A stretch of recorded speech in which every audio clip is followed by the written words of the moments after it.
It was just ridiculous. It's not often that you're watching the WNBA or that I'm watching it and I'm like, wow, I've just never seen this before. Imagine this. 3 unstoppable forces, Caitlyn, Sophie, and Lexi, standing shoulder to shoulder as the league crumbles around them, a commissioner drunk on power, and a fan base boiling over into fury.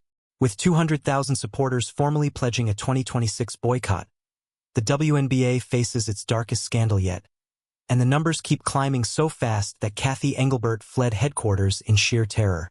Sponsors are calling non-stop. Adam Silver is seething. The league could collapse in seconds.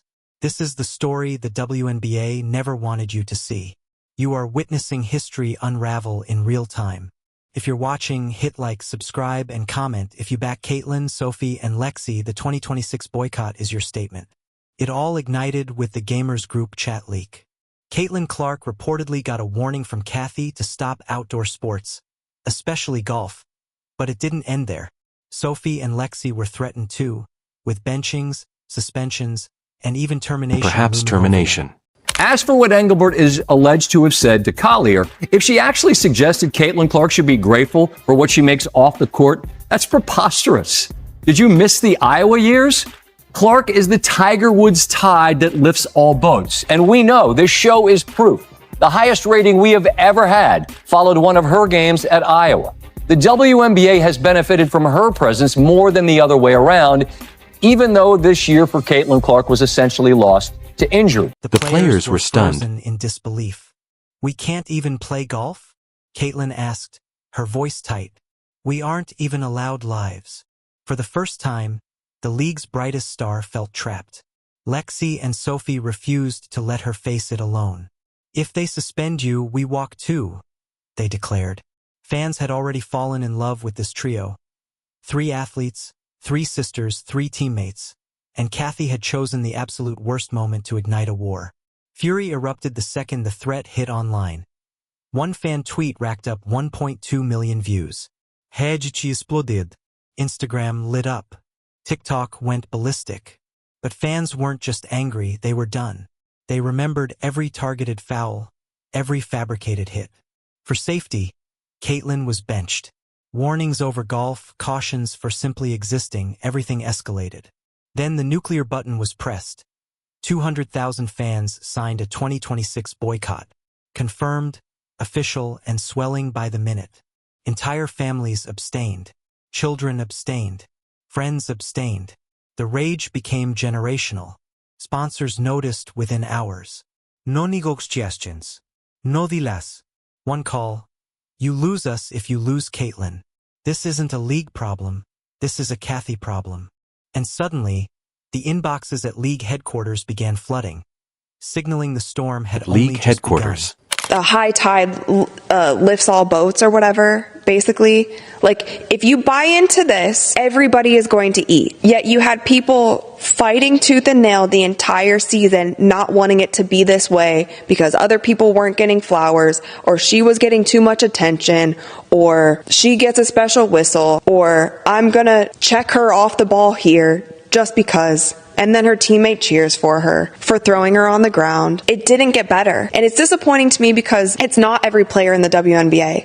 And I'm sure that there are many players who are happy to have her in the league. And it's like, if it was my league and somebody was coming in and bringing millions of people, like, I would be excited about that, because you know what? That's a chance for me to impress millions of people who weren't watching before. And there's a lot of women in this league who don't have that kind of envy and jealousy and this kind of like secret club mentality that they only want certain people to be a staggering Subsequently, escalation. Over 100 businesses withdrew or froze funds, threatening to walk away forever. The WNBA finally realized this wasn't a controversy. It was a full-blown financial heart attack, unfolding in real time. Cathy's decisions were dismantling the league. Adam Silver stormed in when the boycott hit 210,000. Fix this or step down, he bellowed, slamming a binder onto the table. Silence fell. Cathy froze, face pale. Why are you threatening players for living their lives? He demanded. Why target Caitlyn?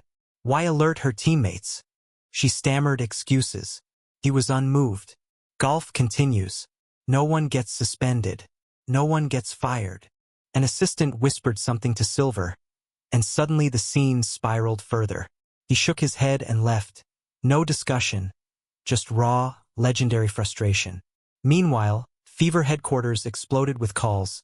200K, 220K, 235K, 250K boycotts. Caitlyn stared at the numbers. Sophie gripped her hand. Lexi embraced them both. They're doing this for us? Caitlyn whispered. Then we stay strong, Sophie replied. Together, Lexi added. Back at the WNBA offices, chaos reigned. Executives hiding, employees crying, phones ringing endlessly, emails overflowing, sponsors frozen in shock. Cathy trembled, no allies, no plan, no control. The truth hit.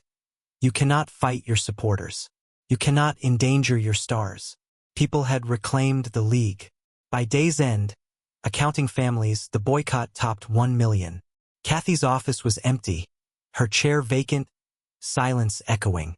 The league had lost money, credibility, sponsors, fans, and legitimacy. All in a single historic And legitimacy. collapse. It would be holding the players back from saying, yes, we agreed to an extension. Let's try to iron out this deal so there is no lockout. Right? They'll still be able to negotiate if there's a lockout. However, players won't be able to head to the facility. They won't be able to get treatment. They won't be able to train with the team, with the staff. So there is some things to lose if there is a lockout. Sources, WNBA offers players extension on CBA deadline. The WNBA has offered players a 30-day extension to continue negotiations for a new collective bargaining agreement, sources told ESPN on Tuesday. An extension before the current CBA expires Friday would allow both sides more time to negotiate a new deal. Raises some sensitivities of rivalries between players. In the case of Angel Reese, who's just had to shut it down because of a wrist injury, Caitlyn Clark, who's continuing to play.